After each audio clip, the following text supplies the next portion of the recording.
இதுவரைக்கும் நம்ம சங்கத்து சார்பாக போய் கேட்டு எதையுமே அவங்க இல்லைன்னு சொன்னது, என்னாலும் முடியாதுன்னு சொன்னது கிடையாது. எனக்கு அது ஒரு பெரிய பெரிய திருப்தி. இந்த சங்கம் கருத்தர் மாரியம்மன் கோயில்ல நடத்திக்கிட்டு இருந்தோம். அந்த நடத்திக்கிட்டு இருக்கும்போது கோயில் வச்சிருக்கிறது நடத்திக்கிட்டு இருக்கிறது ரொம்ப பிரச்சனையா இருக்குன்னு சொல்லி ஒருத்தவங்க ரிப்போர்ட் பண்ணாங்க. அதெல்லாம் போய் கேட்டோம். இந்த மாதிரி இந்த இடம் இருக்கு, இதுல கொட்டா போட்டுக்கலாமான்னு. போடுங்க நான் பாத்துக்கிறேன் அப்படின்னாங்க.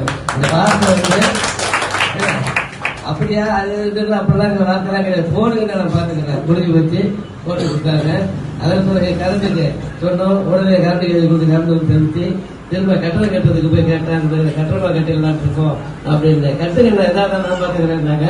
அதே மாதிரி கட்டணத்தை கட்டணும். எத்தனை வருஷம் அந்த கட்டணத்தை சங்கம் அதுக்காக நம்ம நடந்துட்டு இருக்கு. இந்த இதெல்லாம் நல்லா நடந்துட்டு இருக்கு. பக்தர்களுடைய தயவும் அவர்களுடைய தயவும் இந்த சங்கத்துக்கு ரொம்ப ரொம்ப உறுதியாக இருந்திருக்கு. அவங்களுக்கு எல்லா அவங்க அனைவரும் சார்பாகவும் என்னுடைய நன்றியும் வாழ்த்துக்கள் தெரிவித்துக்கிறார்.